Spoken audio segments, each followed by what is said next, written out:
नमस्कार दर्शकों, होली का त्योहार आ रहा है जो कि 25 मार्च को मनाया जाएगा। इसके ठीक एक दिन पहले यानी 24 मार्च को होलिका दहन किया जाएगा। यूं तो होली और दीपावली हिंदू धर्म के सबसे बड़े त्योहारों में से एक है, लेकिन इन त्योहारों के मौके पर तांत्रिक प्रभाव, टोने टोटके और बुरी नजरों का काफी प्रभाव रहता है। इसलिए हमारे बड़े बुजुर्ग होली के दिन जादू टोने से बचने के लिए कई तरह की सलाह देते हैं, हमें समझाते हैं कि इधर जाना इधर नहीं जाना, ये खाना या नहीं खाना। इसलिए आज हम आपको बताएंगे कि होली पर तांत्रिक प्रभावों, टोने टोटके और बुरी नजर के बुरे प्रभावों से बचने के लिए आपको क्या क्या सावधानियां बरतनी चाहिए, क्योंकि कई बार जाने अनजाने में हर इंसान से गलती हो ही जाती है और वह इन टोने टोटकों का शिकार हो जाता है। इसलिए अगर आप कुछ इस प्रकार की सावधानियां बरतेंगे तो आपको कुछ भी नहीं होगा।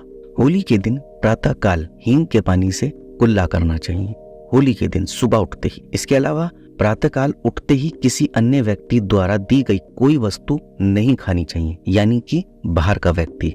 जैसे कि आपको लग रहा है कि आज तो ये कुछ ज्यादा ही हम पे प्यार दिखा रहा है या हमारी इज्जत कर रहा है और हमारे लिए कुछ खाने की चीज लाया है और जबरदस्ती सेवन करवाना चाहता है, तो आप उससे उस चीज का सेवन करने से बचें। किसी भी प्रकार से बहाना कर दे और ना खाएं। इसके अलावा आप होली के दिन सिर पर साफा या टोपी पहने। ऐसा करने से सिर पर चावल आदि तांत्रिक वस्तुएं फेंकने के प्रयोगों से रक्षा होती है।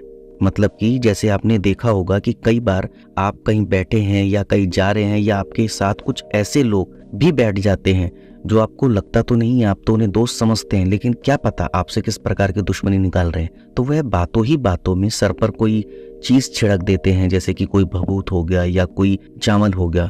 तो इस प्रकार की चीजों से बचने के लिए आप उस दिन सिर पर साफा या टोपी अच्छे से लगाएं। इसके अलावा यदि व्यक्ति अपना पहना हुआ वस्त्र, रुमाल आदि मांगे अथवा अन्य किसी युक्ति से ले जाने चाहे, यानी कि आपसे कोई भी इंसान जो बाहर का हो, जो एकदम से आपसे कह रहा है यार एक मिनट के लिए तेरे पास कोई कपड़ा है या कोई रुमाल है जो आपका हो, वह मांग रहा है, तो उसे ऐसा करने से रोके। दरअसल अनेक तांत्रिक प्रयोगों में पहने हुए वस्त्र, रुमाल आदि की आवश्यकता होती है तथा उनका प्रयोग होने पर संबंधित व्यक्ति प्रभावित हो जाता है। यानी कि आजकल किसी के पहने हुए कपड़ों के टुकड़े से भी तांत्रिक क्रियाएं हो जाती है। इसीलिए जितना हो सके आप बचें अगर कोई आपसे आपका इस प्रकार से रुमाल या कोई भी कपड़ा मांगता है तो। इसके अलावा होली के दिन दूसरे व्यक्ति विरोधी के द्वारा दिया गया दान, इलायची, लौंग आदि का सेवन नहीं करना चाहिए, क्योंकि इस दिन तांत्रिक क्रियाएं शीघ्र प्रभावी होती है। इसके अलावा गर्भवती महिलाएं यानी कि प्रेग्नेंट लेडीज भी इस दिन खास सावधानी बरते। गर्भस्थ शिशुओं और छोटे बच्चों पर तंत्र मंत्र का असर जल्दी होता है। भूल से भी अनजानी वस्तुओं को ना छुएं और ना ही घर में लेकर आएं। इसके अलावा होली पर पूरे दिन अपनी जेब में काले कपड़े में बांधकर काले तिल रखें। रात को जलती होली में उन्हें डाल दें।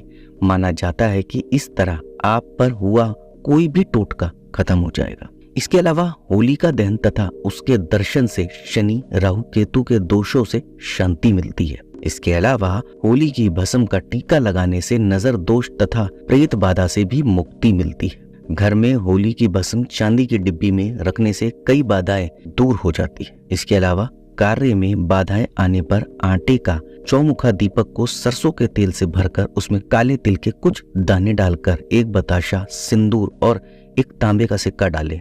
होली की अग्नि से जलाकर घर लाकर पीड़ित व्यक्ति के ऊपर से उतारकर किसी सुनसान चौराहे पर रखकर बगैर पीछे मुड़े वापस आ जाएं तथा हाथ पैर धोकर घर में प्रवेश करें। ऐसा करने से अगर किसी व्यक्ति के कार्य में बाधा आ रही है तो उसे लाभ मिलेगा। इसके अलावा जलती होली में 3 गोमती चक्र हाथ में लेकर अपने कार्य को 21 बार मानसिक रूप से कहकर गोमती चक्र अग्नि में डाल दें तथा प्रणाम कर वापस आ जाएं। आपको इससे भी बहुत फायदा मिलेगा। तो दर्शकों, उम्मीद करता हूँ कि आपको समझ में आ गया होगा कि मैंने बताया आपको कि कैसे होली में बुरी शक्ति का प्रभाव ज्यादा पड़ता है, टोने टोटके ज्यादा होते हैं, इनसे बचने के उपाय भी मैंने आपको बताया। आपको अवश्य ही समझ में आ गए होंगे, इसलिए जितना हो सके आप सावधानी बरतें।